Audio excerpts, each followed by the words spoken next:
سلام ارادت. یه دونه اینورتر آی جی 5 LS هستش که حالا اون مشکل سوختگی آی جی بی تی اومده.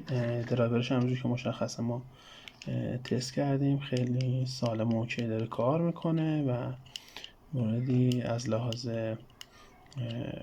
درایور نداره. فقط یه نکته خیلی جالب هستش، این که داخل برد حالا پاور یکی از مقاومت‌های سر راه گیت ترانزیستورها سوخته، این 68 ohmه.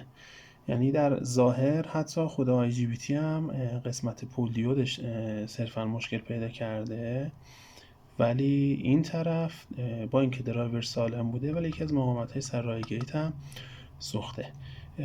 این مقاومت تعویض میشه، درایور دوباره نصب میشه و آی جی بی تی هم نصب میشه و مشکلش حل میشه.